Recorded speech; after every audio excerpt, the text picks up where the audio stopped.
আসসালামু আলাইকুম রহমতুল্লাহি ওবরকাতুহ।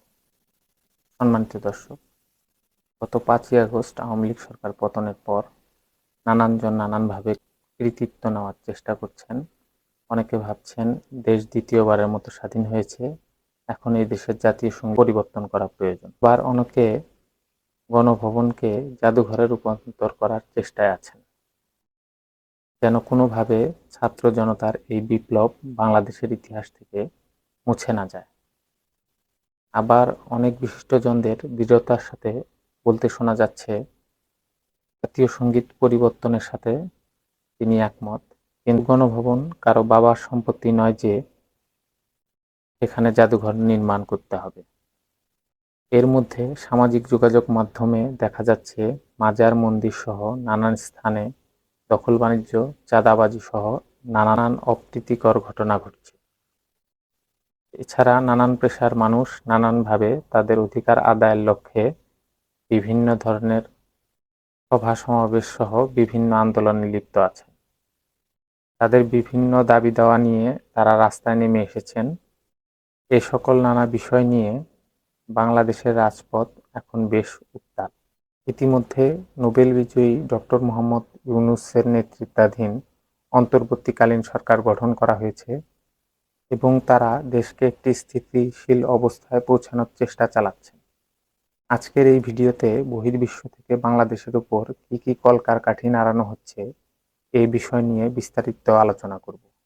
সকলকে সঙ্গে থাকার অনুরোধ রইল। পৃথিবীর বুকে সবচেয়ে রাজনৈতিক শীতলতম অঞ্চল হচ্ছে দক্ষিণ এশিয়ার দেশসমূহ। ইতিপূর্বে প্রথম বিশ্বযুদ্ধ কিংবা দ্বিতীয় বিশ্বযুদ্ধে ইউরোপ ও আমেরিকা মহাদেশগুলোতে ব্যাপক ক্ষয়ক্ষতি হলেও সবচেয়ে কম ক্ষয়ক্ষতির সম্মুখীন হয়েছিল দক্ষিণ এশিয়ার দেশগুলো। এছাড়া বিভিন্নভাবে বিশ্লেষণ করলে দেখা যায় এই অঞ্চলগুলোতে সবচেয়ে মুসলিম, হিন্দু ধর্মাবলম্বী এবং বৌদ্ধ ধর্মাবলম্বী সহ নানান উপজাতি সম্প্রদায়ের বসবাস। কিন্তু খ্রিস্টান ধর্মাবলম্বীর সংখ্যা তুলনামূলক হারে এই অঞ্চলে নেই বললেই চলে। ইতিপূর্বে খ্রিস্টান ও ইহুদি সম্প্রদায় নানা রকম ষড়যন্ত্র করেও এই অঞ্চলে তাদের আধিপত্য বিস্তার করতে ব্যর্থ হয়। তাই তারা এখন নতুন কৌশল হাতে নিয়েছে। এই কথাটি নিঃসন্দেহে বলা যায় গত 17 বছরে আওয়ামী লীগ সরকারের স্বৈরাচারী মনোভাবের কারণে তাদের বিরুদ্ধে এই গণ-অভ্যুত্থানের সৃষ্টি হয়েছে। কিন্তু আমেরিকা ও ইসরায়েল সহ পশ্চিমাদের একটি ষড়যন্ত্র যে এর পেছনে আছে তা উড়িয়ে দেওয়ার মতো নয়। ইতিমধ্যে চীন ভারতের সেভেন সিস্টারের অরুণাচল প্রদেশের 60 কিলোমিটার জায়গা দখল করে নিয়েছে। অনেকে ভাবছেন এর পিছনে চীন আছে কিনা। চীন এর পিছনে থাকার সম্ভাবনা একেবারে নেই বললেই চলে।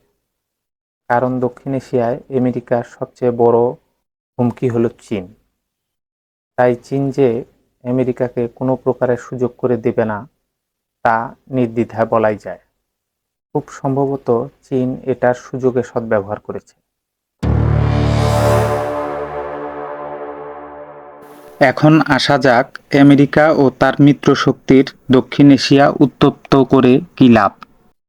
আমেরিকা, ইসরায়েল সহ পশ্চিমারা চাচ্ছে দক্ষিণ এশিয়ার বড় বড় দেশগুলোকে বিভক্ত করতে এবং তাদের নিজেদের সাম্রাজ্য তৈরি করতে। মুসলিম দেশগুলোকে উগ্রপন্থী হিসেবে ট্যাগ দেওয়া এবং এদের মধ্যে সাম্প্রদায়িক উস্কানি দিয়ে নিজেদের মধ্যে বিরোধ সৃষ্টি করা, যার প্রথম ধাপ তারা সফলতার সাথে উত্তীর্ণ হয়েছে। তাদের দ্বিতীয় মিশন কি? তাদের দ্বিতীয় মিশন হচ্ছে ভারতকে সেভেন সিস্টার থেকে পুরোপুরি আলাদা করা এবং ভারত ও চীনকে মুখোমুখি দাঁড় করিয়ে তাদের যুদ্ধের মুখে ঠেলে দেওয়া। দক্ষিণ এশিয়ার এই দুই পরাশক্তি ভারত ও চীনকে কয়েকটি ভাগে বিভক্ত করা। এছাড়া সাম্প্রতিক সময়ে লক্ষ্য করা যাচ্ছে বাংলাদেশের পার্বত্য 3 জেলায় সাম্প্রদায়িক দাঙ্গা লক্ষ্য করা যাচ্ছে। তারাও বাংলাদেশ থেকে স্বাধীনতা চাচ্ছে। আমেরিকা এবং তার মিত্রশক্তির তৃতীয় ও ফাইনাল মিশন কি?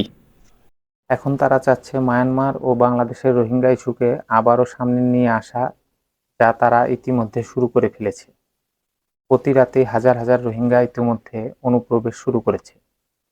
বাংলাদেশের ভেতরের অভ্যন্তরীণ ধর্মীয় কোন্দলকে উস্কানি দিয়ে মুসলিম উগ্রবাদী ট্যাগ দিয়ে এই অঞ্চলটিকে যুদ্ধের দিকে ধাবিত করা এবং মায়ানমার ও বাংলাদেশের পার্বত্য চট্টগ্রামের একটি বিরাট অংশ নিয়ে একটি খ্রিস্টান রাষ্ট্র প্রতিষ্ঠা করাই এখন পর্যন্ত তাদের মূল লক্ষ্য। আবার অবস্থার পরিপ্রেক্ষিতে এই অবস্থা থেকে তাদের পিছিয়েও আসতে হতে পারে, কিন্তু ভারত এবং চীনকে বিভক্ত করতে, দক্ষিণ এশিয়ার দেশগুলোকে উত্তপ্ত করতে আমেরিকা সহ তার মিত্র শক্তিরা বদ্ধপরিকর। বাংলাদেশের অনেক রাজনৈতিক বুদ্ধিজীবীরাই এই বিষয়টি জানেন, কিন্তু জানলেও তা বলতে চান না বা মানতেও চান না। তাদের ধারণা স্বৈরাচারী শেখ হাসিনার তো পতন হয়েছে, আমেরিকা আমাদের সহযোগিতা করেছে, তারা আমাদের স্বার্থ রক্ষা করেছে, এর বেশি কিছুই না। এই আমেরিকা 1971 সালে বাংলাদেশের মুক্তিযুদ্ধের বিরোধিতা করেছিল। বাংলাদেশ একটি গণতান্ত্রিক রাষ্ট্র। এখানে যে সরকার ক্ষমতায় বসুক, স্বৈরাচার হওয়ার চেষ্টা করলে জনগণ তাদেরকে ক্ষমতা থেকে ঝাড়ুপিটা করে বিদায় করবে আজ অথবা কাল। কিন্তু আন্তর্জাতিক রাজনীতিতে আমাদের সকল বাঙালিদের ঐক্যবদ্ধভাবে কাজ করতে হবে। যদি আমরা তা না করতে পারি, আমাদের পরিণতিও রাশিয়া ইউক্রেনের মতো হওয়ার সম্ভাবনা অনেকটাই বেশি। আমেরিকা কি জিনিস? রাশিয়া ও ইউক্রেন যুদ্ধে রাশিয়া এখন হারে হারে টের পাচ্ছে। এই দেশটা আমার আপনার সকলের। তাই নিজেদের মধ্যে যত বিশৃঙ্খলা বৃদ্ধি হবে, শত্রুর দ্বারা আমরা তত বেশি ক্ষতিগ্রস্ত হব।